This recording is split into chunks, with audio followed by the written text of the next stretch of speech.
Selamat pagi dok, perkenalkan nama saya Syani, NPM 1301101101946. Pada kesempatan kali ini saya akan melakukan review terhadap topik lab anatomy yang ketiga.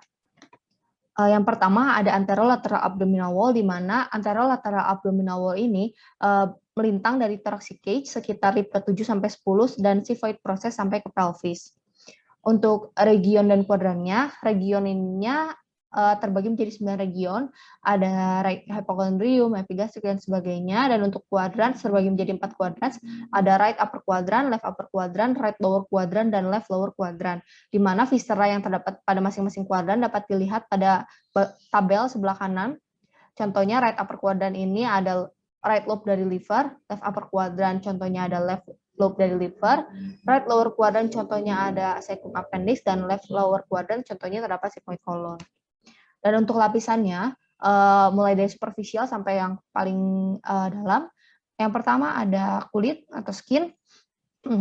Ini lalu dilanjutkan oleh superficial fatty layer, disebut juga Kemper fascia, lalu dilanjutkan oleh membranous layer, dan disebut juga Scarpa fascia.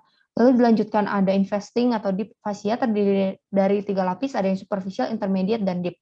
Lalu ada otot-otot juga, yang paling luar adalah external oblique, lalu internal oblique, dan transversus abdominis. Dilanjutkan oleh endoabdominal fascia, extraperitoneal fat, dan yang paling dalam terdapat parietal peritoneum.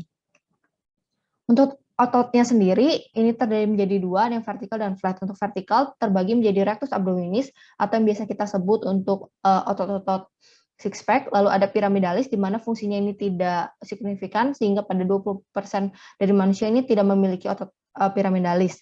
Lalu ada flat muscle, ini terdiri menjadi internal oblique, ini bergerak seratnya itu secara superomediali, untuk external oblique bergerak secara inferomediali seratnya, dan untuk transversus abdominis ini merupakan otot yang paling kuat untuk mengkompresi abdominal viscera.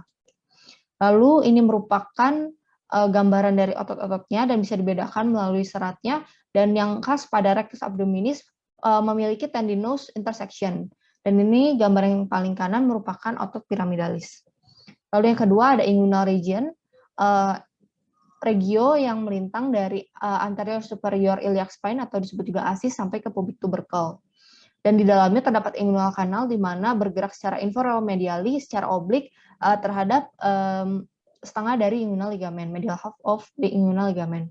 Dan pintu masuknya merupakan deep inguinal ring, nanti bergerak keluar menuju superficial inguinal ring. Adapun isi dari inguinal canal ini terdapat spermatic cord ataupun pada wanita round ligamen dari uterus. Dan untuk boundariesnya terdiri dari 3, ada yang lateral, middle, dan medial. Ini dapat dilihat pada tabel sebelah kanan. Lalu ada peritoneum. Menurut lapisannya terdiri menjadi 2, ada yang visceral dan parietal. Visceral ini melapisi organ dalam abdomen, dan untuk parietal ini melapisi abdominal wall. Lalu modifikasinya ada mesentery, omentum, dan ligamen. Untuk mesentery terdiri dari 2 lapis peritoneum, ligamen juga terdiri dari 2 lapis peritoneum, dan omentum terdiri menjadi greater dan lesser. Untuk greater ini menempel pada greater curvature dari lambung, dan terdiri dari 4 lapis peritoneum, sementara lesser ini menempel pada lesser curvature dari lambung dan terdiri dari 2 lapis peritoneum.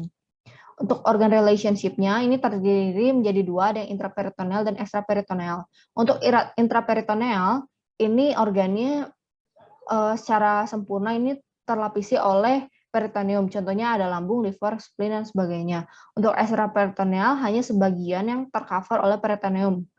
Terdiri lagi menjadi 2, ada yang retroperitoneal dan subperitoneal. Untuk retroperitoneal ini hanya bagian anteriornya yang terlapisi oleh peritoneum, contohnya ada suprarenal gland, ureter, dan sebagainya. Untuk subperitoneal hanya bagian superior yang dilapisi oleh peritoneum, contohnya bladder dan cervix dari uterus. Dan yang terakhir ada peritoneal cavity, terdiri menjadi 2, ada yang lesser sac dan greater sac. Untuk lesser sac ini berada pada posterior dari gaster, dan untuk greater sac ini terdiri menjadi 2, yang suprakolik dan infrakolik. Suprakolik ini lokasinya pada anterior dan superior dari greater omentum, dan infrakolik terdapat pada posterior dan inferior dari greater omentum. Dan antara lesser sac dan greater sac dapat berkomunikasi satu dan yang lain lewat suatu lubang yang disebut omental foramen atau disebut juga epiploid. Sekian dok, terima kasih.